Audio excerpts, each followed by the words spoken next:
حمدان انت حسابك تقيل قوي. انت عارف انت دلوقتي حسابك كام؟ مش فاكر ومش عايز افتكر. وبعدين انا براحتي يا باشا، ادفع ما ادفعش. ايام زمان لما كان قدامك ذهنهم وافكار كنت بتدفع مقدم. دلوقتي لما استفردت بالسوق عايز تزعلني منك يا حمدان؟ والله ظروف الشغل بقى، وانا نظامي كده. ثم على فكره انت سعرك غالي كده. طيب يا حمدان، وان ما رخصتش هشتري من غيرك. وخليك انت بقى مع المعلمين الصغيرين وابيع لهم بالراس والرصين. ما كانش العشم يا ابو نسب. ما تجيبش سيره الناس واحنا فيها. اذا كنت عايز اختك خدها معاك. يا سميره. ايوه يا حمدان. اخوك مروح، يا ريت تلم هدومك وتروحي معاه. يا مصبتي. تمام يا فندم، المذنبه. طب انصراف انت. تعالي افكار. الاستاذ بدر خليل المحامي بتاعك. المحامي بتاعنا؟ ايوه، من طرف شافعي بيه. كتر خيره. انا اطلعت على ملف القضيه وطعنت في الحكم، وفي امل كبير في الافراج عنك.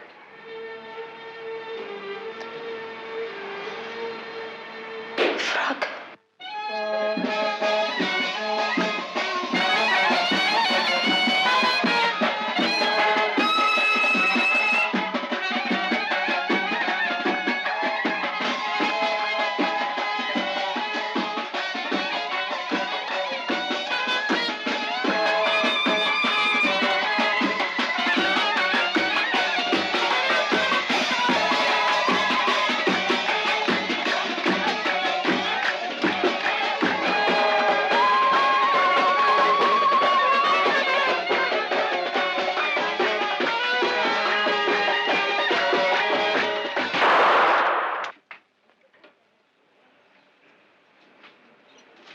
الحمد لله على السلامة يا معلمة. نعم. الله ينعم عليكي، جاي اعمل الواجب. نعم. الله، انت برضه لسه مش مصدقة ان انا بريء؟ ياما في الحبس مظاليم. صح، وما محبة اللي بعد عداوة. صح. وتشكر على الواجب يا حمدان. سلام يا جدع للمعلم حمدان. وريني عرض كتافك يا حمدان.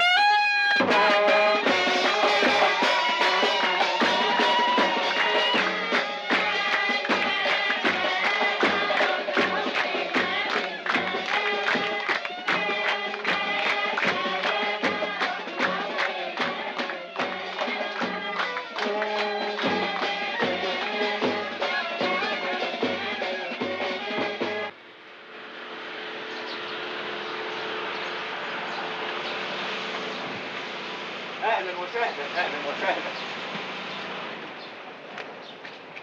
الحمد لله على السلامه يا ست الكل. اتفضلي. تسلم لي والبركه فيك. ايه العفو، انا ما عملتش حاجه. انا مش عارفه اودي جمايلك فين. ده اقل واجب. اتفضلي اتفضلي يا ست الكل.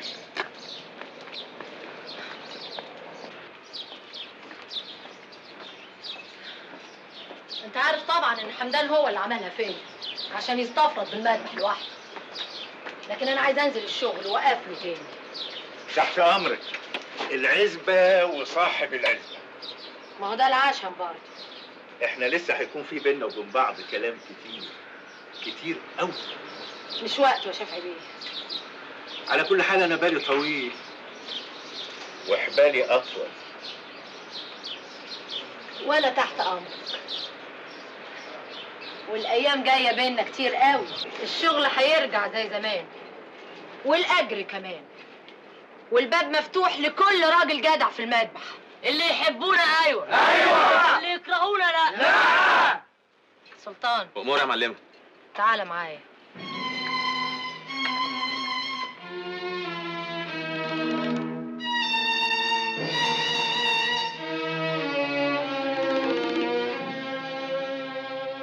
عباس. ايوه. تعال. اؤمر يا معلم. بقول لك ايه، انت هتنزل من العربيه وتجري تخش على العماره على طول، تعمل حركات في الشارع، تصرخ، تقول يا عالم يا ناس هتضحك.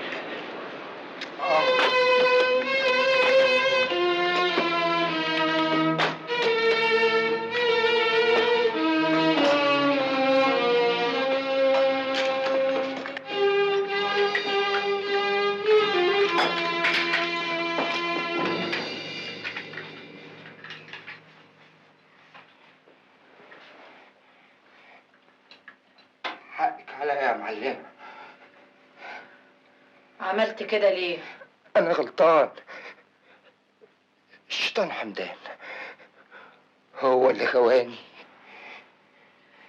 سيبنا لوحدنا يا سلطان. يا معلمه الاحسن بعد بقول لك سيبنا لوحدنا يا سلطان. ماشي.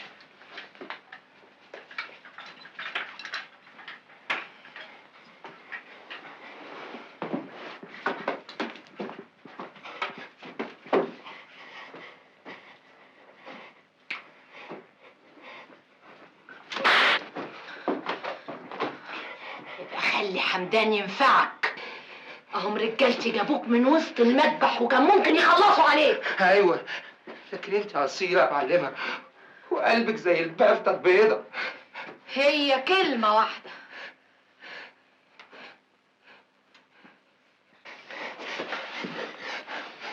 أمور يا معلمة، أنا خدام.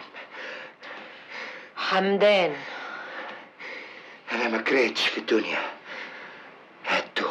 اللي عملته معايا تعمله معاه. يا معلم حمدان داري على شمعتك، ما تحرجناش معاك. انت بتورد لحمه لملجأ اطفال؟ ليه؟ خير. حد اشتكى يا سعاده البيه؟ وهي اللحمه المريضه التي يأمر دكتور المذبح بإعدامها، ولكن توضع عليها أختام مزورة وتورد للأطفال اليتامى. بلا ده كاذب يا سعاده البيه. الله، هو احنا ما عرناش ظهر بقى ولا ايه؟ اسمع يا معلم، أنا المرة دي اتصرفت وطلعت بلاغ كاذب، لكن المرة الجاية مش هقدر. خفت يا حمدان. ماشي. الا البلاغ ده من مين يا سعاده البيه؟